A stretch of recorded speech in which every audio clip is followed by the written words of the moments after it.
یہ کون ہے؟ دیکھیں 80-90% سے زیادہ ان کے کیسز جب حکومت بنا کے لے کے جاتی ہے سیکورٹی ایجنسیز عدالتوں میں، تو عدالتوں میں تقریباً 99% لوگ چھوٹ کے چلے جاتے ہیں. وہاں پہ ہم دیکھ رہے ہیں بلوچستان ہو، کے پی ہو، اس کے بعد یہ بہت کم جو ہے نا معاملات سپریم کورٹ تک آتے ہیں.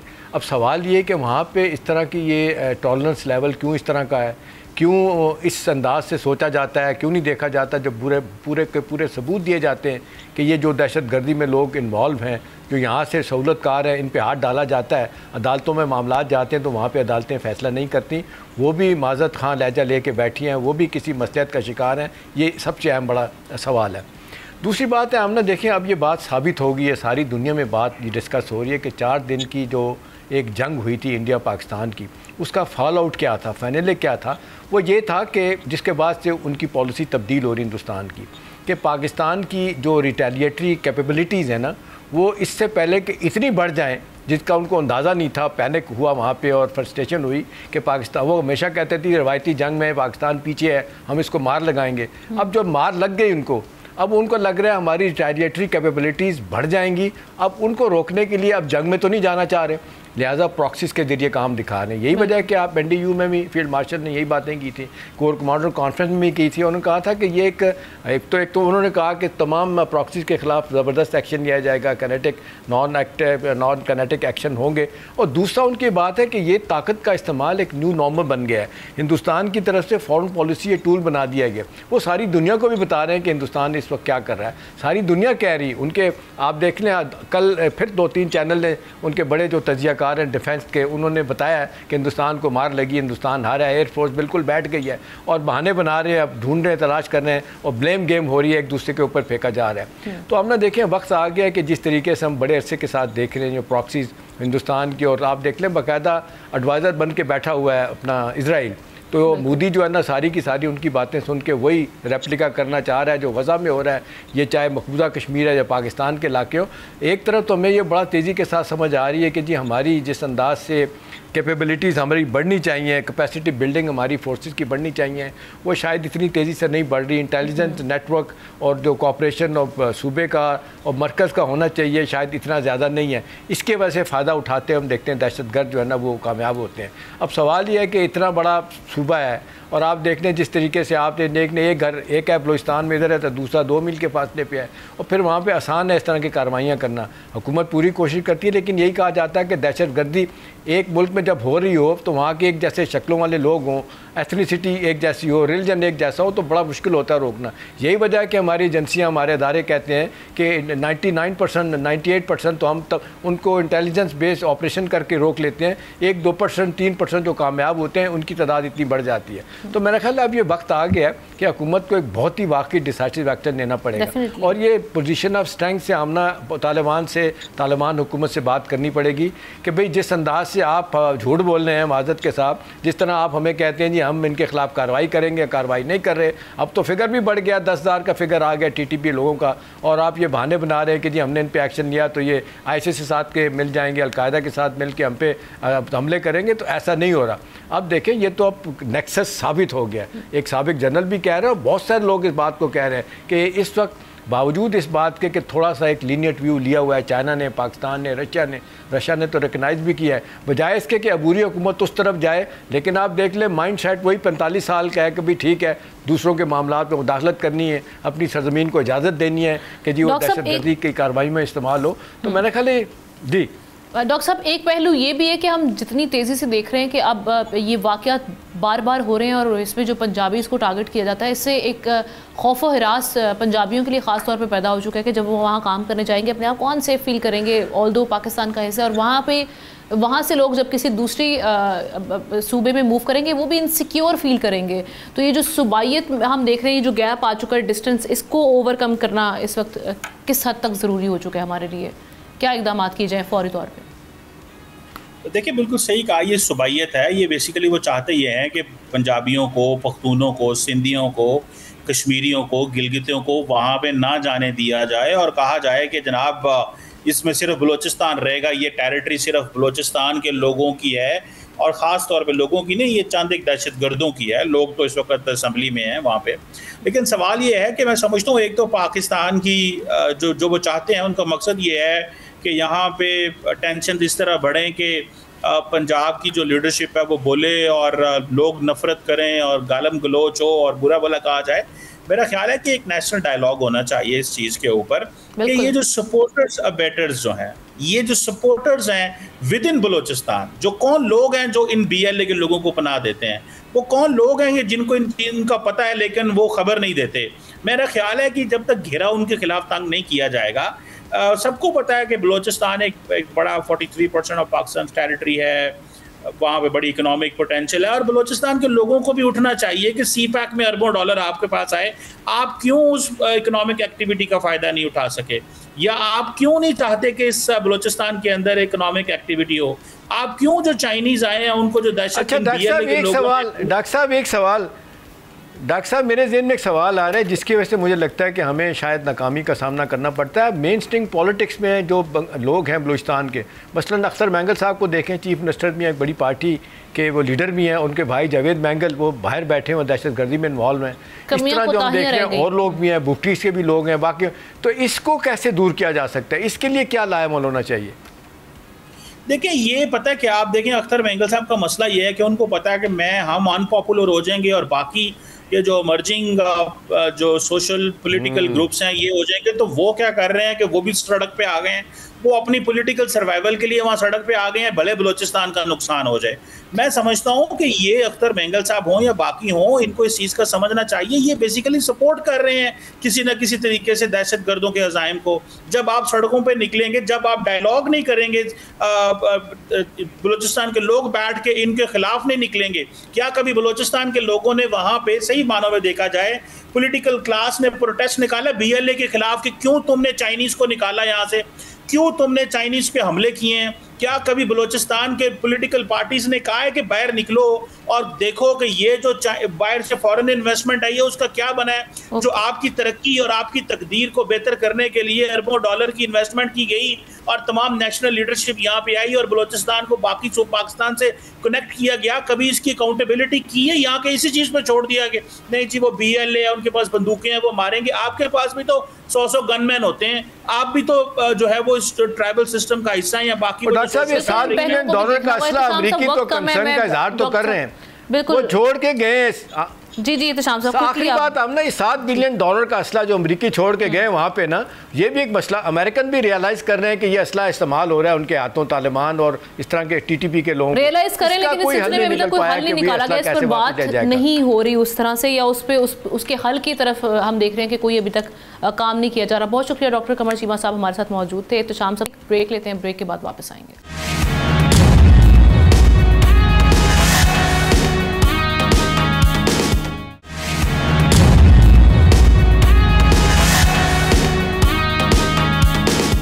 ویلکم بیک ناظرین. پاکستان کی تاجر برادری ایک بار پھر سڑکوں پر آنے کو تیار ہے. 19 جولائی کو ملک گیر پرامن ہڑتال کا اعلان کر دیا, جس کے بعد مرحلہ وار احتجاجی سلسلہ شروع ہوگا. کاروباری طبقہ فائنانس ایکٹ 2026 اور مجوزہ صوبائی لیبر پالیسی پر شدید تحفظات رکھتا ہے. اسی سلسلے میں کراچی, لاہور, فیصل آباد سمیت بڑے شہروں کے چیمبرز اور مارکیٹس نے اس احتجاج کی حمایت کر دی ہے. دوسری طرف حکومت نے ایف بی آر کو نہ صرف گرفتاری جیسے اختیارات دیے ہیں بلکہ ٹیکس دہندگان کا ڈیٹا بینکس, کوریئر کمپنیز اور ڈیجیٹل پلیٹ فارم سے شیئر کرنے کی منظوری بھی دے دی ہے. ایف بی آر کسی بھی فرد یا کمپنی کے بینک اکاؤنٹ, خریداری, سوشل میڈیا اشتہارات اور انکم کا براہ راست جائزہ لے سکتا ہے. اب ان ہوگا کیا اور کیا تحفظات ہیں بزنس کمیونٹی کے, اسی پر ہم ڈسکشن کا آغاز کرتے ہیں. میں گیسٹ کا تعارف کروا دیتی ہوں. احتشام الحق صاحب سینئر اینالسٹ ہمارے ساتھ موجود ہیں. ان کے ساتھ ساتھ president Karachi chamber of commerce Javed Bilwani صاحب نے بھی ہمیں جوائن کر لیا ہے. Thank you so much. آپ دونوں کو پروگرام میں ویلکم کہیں گے. سب سے پہلے میں جاوید صاحب آپ سے جاننا چاہوں گی بزنس کمیونٹی کے تحفظات بیسکلی ہے کیا, خاص طور پہ 37A اینڈ 37B آرٹیکل, ان سے مسئلہ بیسکلی کیا ہے؟ ایڈیشنل پاورز ایکسپینشن جو ایف بی آر کے اختیارات میں کر دی گئی ہے, وہ کیوں بزنس کمیونٹی کو کھٹک رہی ہے, یا ان کے لیے کیا رکاوٹیں اس وقت پیش آ رہی ہیں انہیں؟ بسم اللہ الرحمن الرحیم. سب سے پہلی بات یہ ہے کہ گورنمنٹ جو ہے ٹیکس نیٹ میں لوگوں کو بڑھانا چاہ رہی ہے کہ کم کرنا چاہ رہی ہے, یہ ایک سوالیہ نشان ہے. ہر جگہ تو پرائم منسٹر اور فائنانس منسٹر اور ایف بی آر کے چیئرمین اور جتنے ایف بی آر کے